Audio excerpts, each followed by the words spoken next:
नमस्कार, मेरा नाम विवेक है और आप देख रहे हैं आवाज़ न्यूज NSN में इंडिया न्यूज।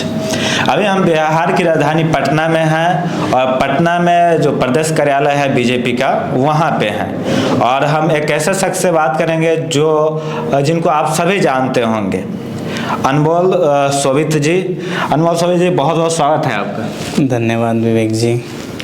आप चंपारण की धरती से निकले, Y20 के अध्यक्षता किए, कैसा रहा यह सफ़र?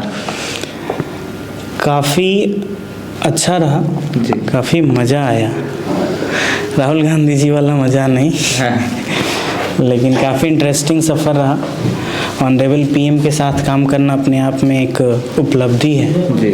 और मुझे ये मौका मिला है तो मैं काफ़ी अच्छा रहा। Y20 में G20 का जो यूथ विंग है Y20 यूथ 20, उसकी अध्यक्षता करना, जब भारत G20 की अध्यक्षता कर रहा था उस वक्त, तो काफ़ी इंटरेस्टिंग था और एक ऐसा कह सकते हैं कि अनड्रीम्ड ड्रीम था जो अचीव हो गया।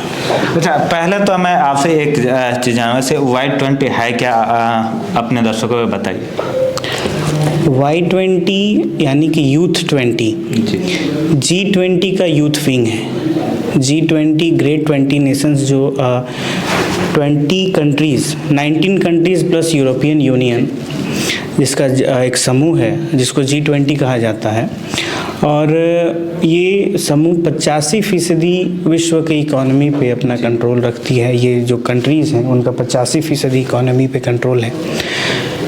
G20 के अंतर्गत अंदर 12 भाग होते हैं और 2012 में G20 में Y20 को लाया गया था, युवाओं के समूह को रिप्रेजेंटेशन दिया गया था। और उसके जब भारत अध्यक्षता कर रहा था G20 कंट्रीज़ की, ऑनरेबल PM जब G20 कंट्रीज़ के अध्यक्ष थे, उस वक्त मुझे Y20 की अध्यक्षता करने का मौका मिला था।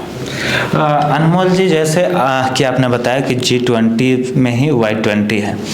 G20 का युवा भाग G20 का जब समिट हुआ था 2023 में, तो पूरे भारत में इसके बैनर वगैरह एडवर्टाइज लगाया गया था, लेकिन बहुत कम ही लोग होंगे जो आपको जानते होंगे से Y20 की अध्यक्षता की है, वो भी चंपारण से होकर। प्रधानमंत्री जी आप ही को क्यों सिलेक्ट किए? प्रधानमंत्री जी हमें को सेलेक्ट क्यों किए हैं, इस पे तो मैं कुछ जवाब नहीं दे सकता। नहीं, आपके अंदर ऐसी कोई प्रतिभा रही होगी जो प्रधानमंत्री को बहुत अच्छा लगा। कैसे आपका कार्यशैली था उसके पहले, जिससे आपको प्रधानमंत्री जी सेलेक्ट किया और इसकी अध्यक्षता, यूथ की अध्यक्षता करने के लिए आपको चुने? जी, मैं बता रहा हूँ कार्य प्रणाली क्या है, सिलेक्शन प्रोसेस क्या है जी। G20 में जो विभिन्न अंग थे, जैसे वुमेन 20, W20 जिसको कहते हैं, पार्लियामेंट 20, स्टार्टअप 20, तो इस जो विभिन्न आयामों में कौन से व्यक्ति रहेंगे, इसके लिए पूरी एक टीम बनी हुई थी। और जो विशेष करके हर एक जगहों पे, हर एक पूरे भारतवर्ष के हर एक कोने से उसका सिलेक्शन प्रोसेस हुआ था। कोई ऐसा नहीं था कि एग्ज़ाम हुआ, वैसे नहीं। G20 ऑनरेबल PMO सेक्रेटरीट जो है, वहाँ से सिलेक्शन प्रोसेस किया गया था। तो क्यों किया गया था ये मुझे पता नहीं जी। कैसा रहा आपका सफ़र 47 देशों के, जब 46 प्लस 27 यूरोपियन यूनियन को लेकर आपको 46 देश,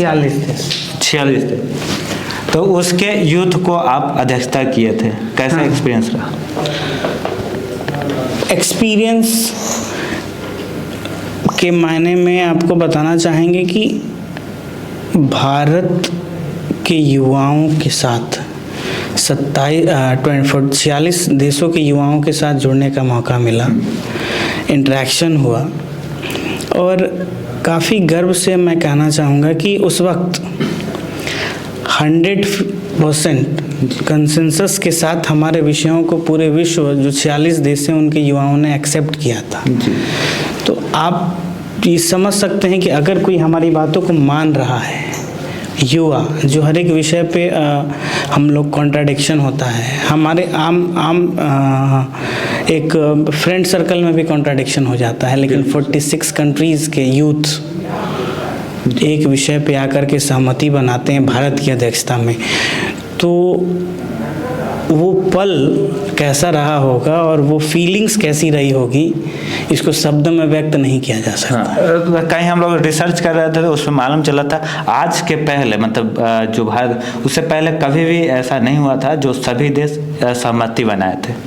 हाँ, Y20 में कंसेंसस सर्वसम्मति पूर्व में 2-3 देशों के पूर्व में नहीं बनी थी, और भारत की अध्यक्षता में Y20 का जो कॉम्निक, जो विजन डॉक्यूमेंट जिसको बोलते हैं, उसमें सर्वसम्मति से सारे विषयों को पारित किया गया था। ये बहुत मतलब खुशनुमा पल था, और ऑनरेबल पीएम के गाइडेंस में ये सारे विषय हुए थे, तो काफ़ी अच्छा रहा।